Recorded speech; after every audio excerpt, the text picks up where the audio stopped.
Mahagsay Day, everyone.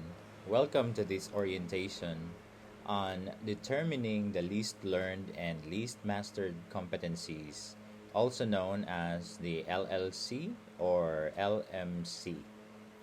In this session, we will discuss how to identify the competency that learners have not yet sufficiently mastered based on assessment results. We will go through the process step by step using actual computations, interpretation, ranking, item analysis, and sample intervention planning. By end of this orientation, we should be able to determine the least learned competency not merely by guesswork but through clear evidence from learner performance data. Let us begin with an example situation.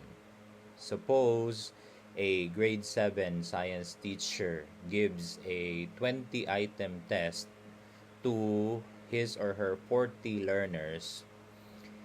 Each item in the test is mapped to a specific learning competency. So, as you can see here, we have LC1 or Learning Competency 1, describe the particle nature of matter. Learning Competency 2, explain changes of the state of matter. LC3 and LC4 accordingly. Just an example, we commonly see this similar table, of course, to our table of specifications. Each competency is covered by 5 test items. So LC1 covers items 1 to 5, LC2 covers items 6 to 10, LC3 covers items 11 to 15, LC4 16 to 20. Since each competency has 5 items and there are 40 learners, the total possible score per competency is computed as 40 learners multiplied by 5 items, that is equal to 200. This means that for each learning competency, the highest possible number of correct responses is 200. We will need this number later on as we compute the mean percentage score or MPS of each of the learning competency. Now, let us proceed to step 1. The first step is to count the total correct answers per competency. In this example, after checking the test paper, the teacher gets the following results. For LC1, the total possible correct answer is 200. And the actual correct answer or the actual correct answers are 158. So that's for items 1 to 5 for learning competency 1. For learning competency 2, the total possible correct answer is also 200 and the actual correct answer is 121.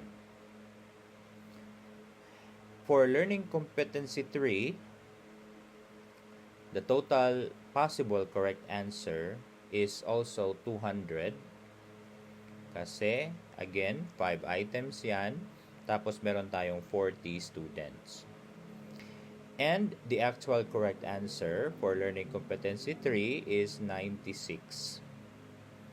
For learning competency 4, the total possible correct answer is also 200 and the actual correct answers are 140. So, at this point, we are not yet identifying the least learned competencies. No? We are first organizing the results according to the competencies covered by the test.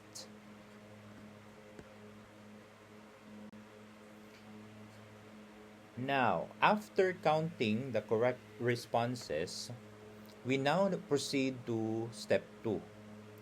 For step 2, we will compute the mastery rate or the MPS.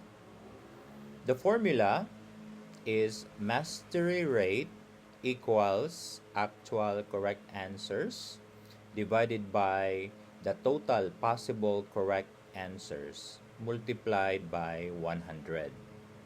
This gives us the percentage of correct responses for each learning competency. The interpretation table here below, shown on the slide, we can use this as a guide.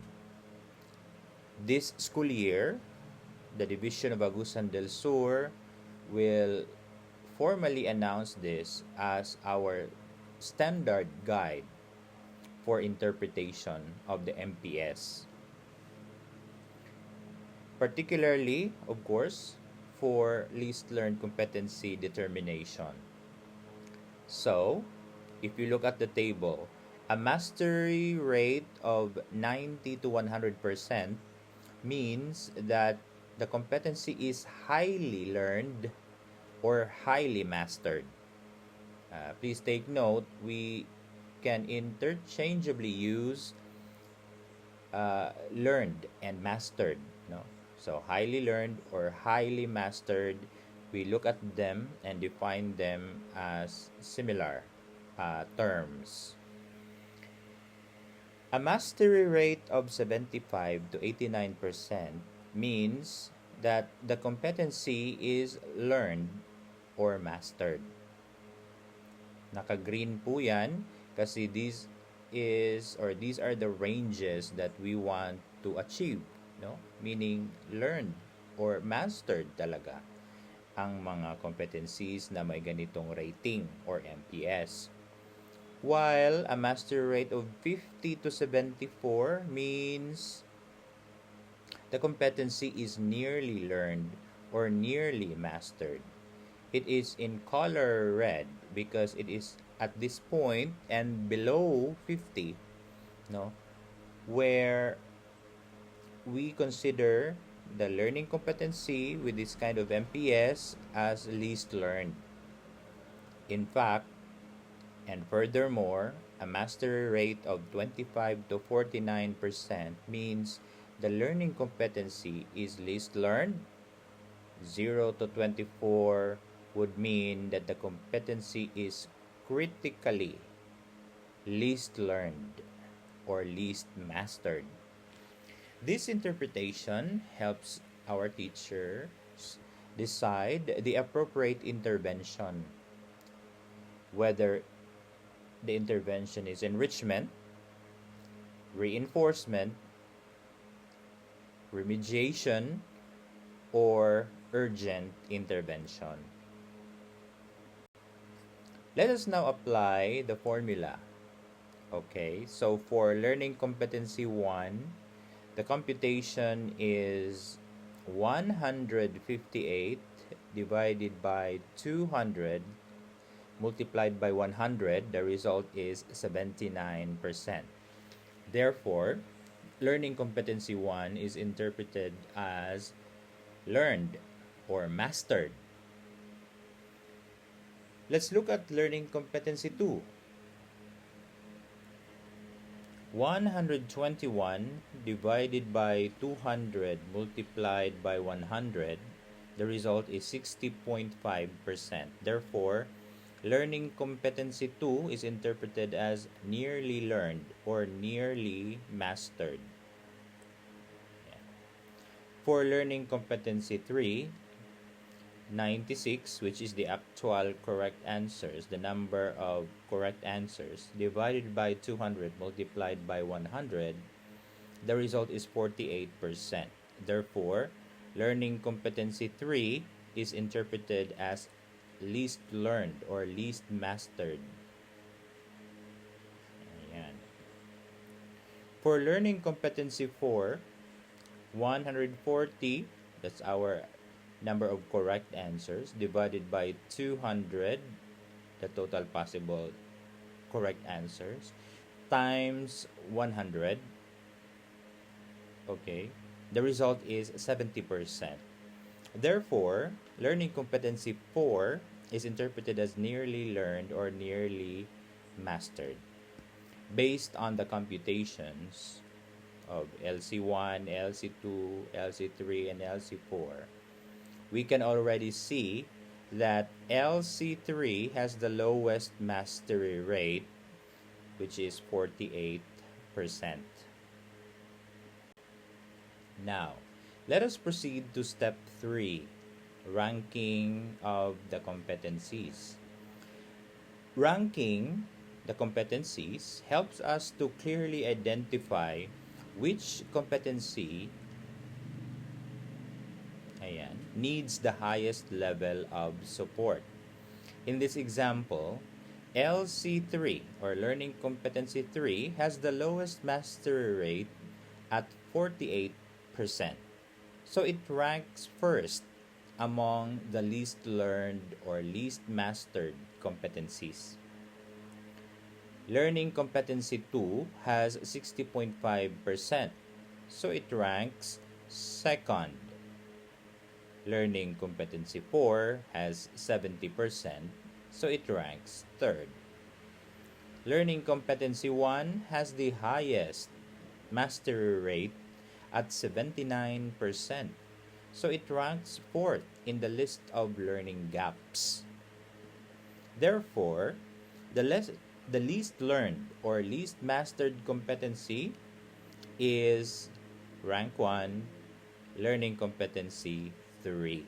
That is, classify substances as elements or compounds, because it has the lowest mastery rate of 48%. This means that Learning Competency 3 should be prioritized for reteaching, remediation, and targeted interventions. After identifying the least learned competency, the next step is not to stop here. We need to go deeper through item level analysis. Since LC3 or the Learning Competency 3 is covered by items 11 to 15, the teacher should check how learners performed in each of these items.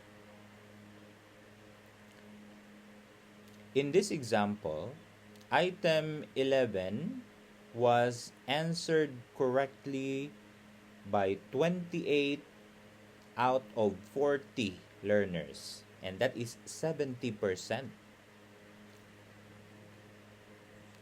Item 12 was answered correctly by 22 out of 40 learners, that is 55%. Item number 13 under Learning Competency 3 pa rin was correctly or answered correctly by 18 out of 40 learners, or 45%. Item number 14 was answered correctly by 15 out of 40 learners, or that is 37.5%. Item number 15 was answered correctly by 13 out of 40 learners, and that is 32.5%. The weakest item under Learning Competency 3 is therefore, nakikita nyo ba kung alin ang weakest item? Yes. Therefore, item 15 is the weakest item under Learning Competency 3, with only 32.5% correct responses.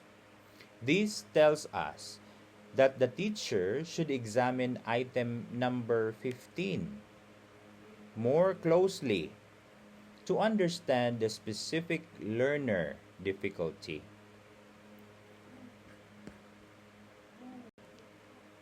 At this stage, the teacher should review the weakest item and ask important questions. Importante po ang 5 questions na ito. First, was the item clearly written? Malinaw po ba ang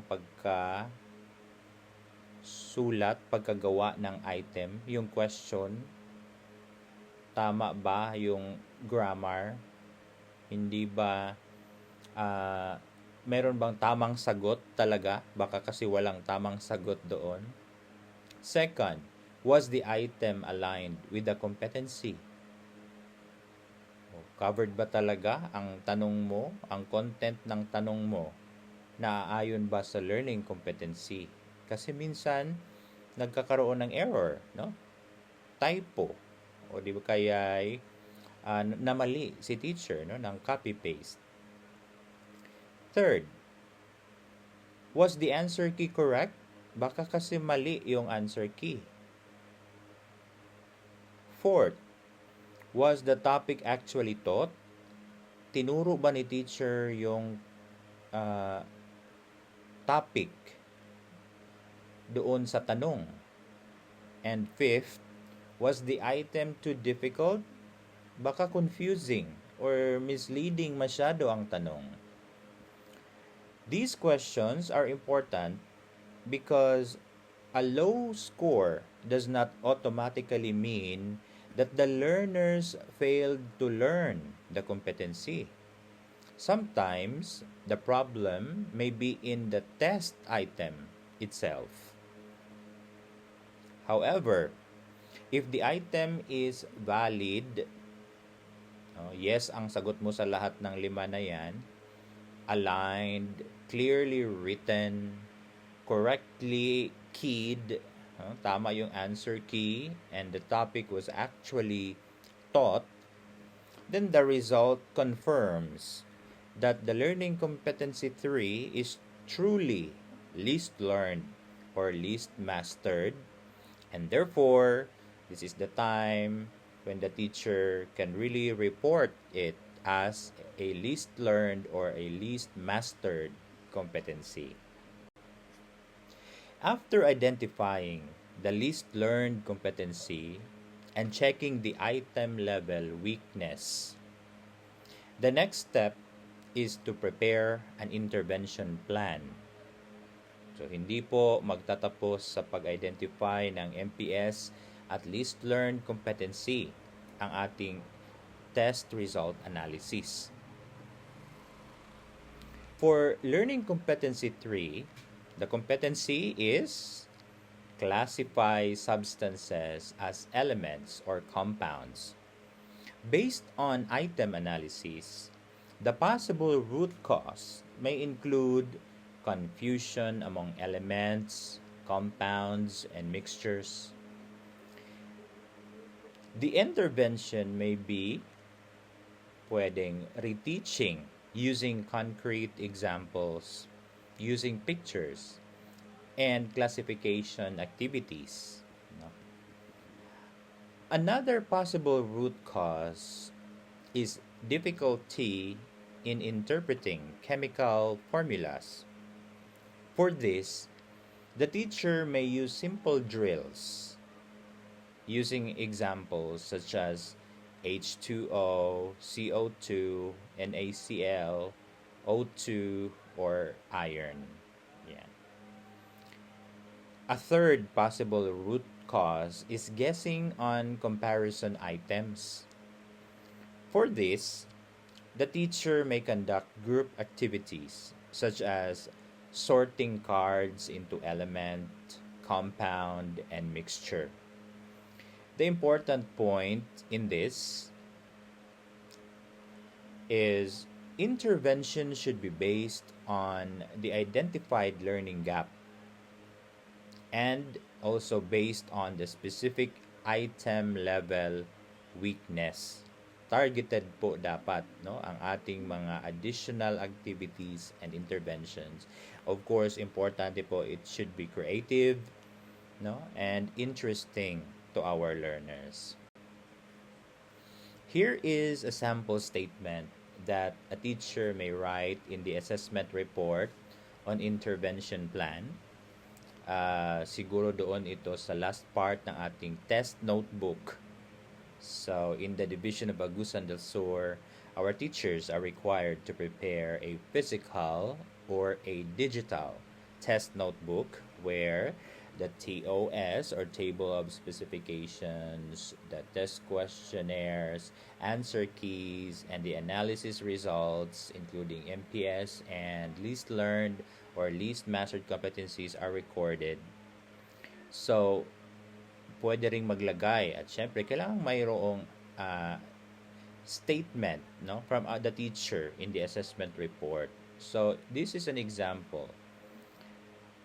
The teacher may write, based on the item analysis of the 20-item quarterly assessment administered to 40 learners, the learning competency 3 obtained the lowest mastery rate of 48%.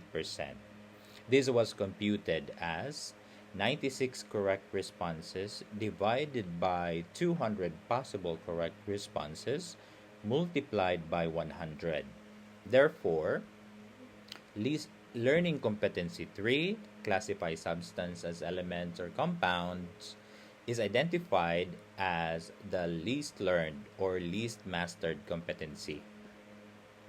Reteaching and remediation activities shall focus on distinguishing elements, compounds, and mixtures using examples, visuals, and classification tasks. This kind of statement is useful because it is evidence-based, computation-supported, and directly connected to instructional action. Now, let's try another example.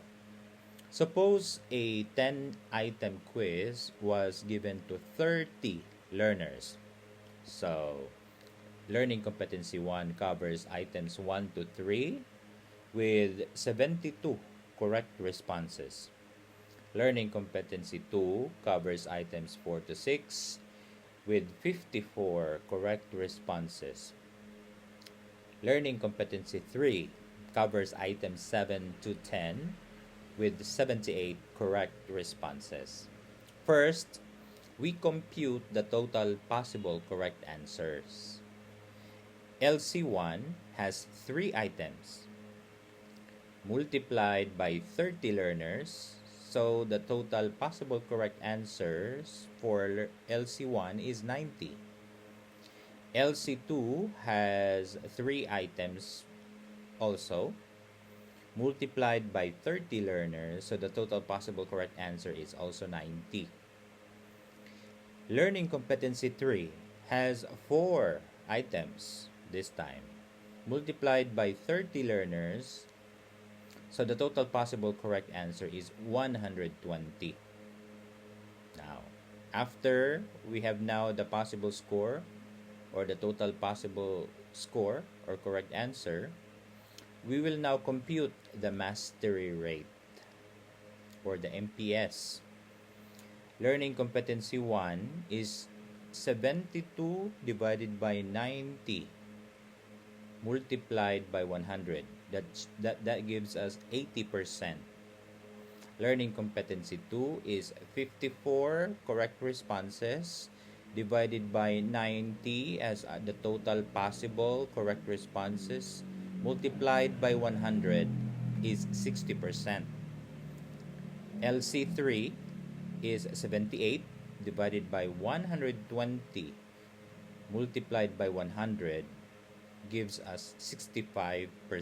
Therefore, LC1 is learned 80%.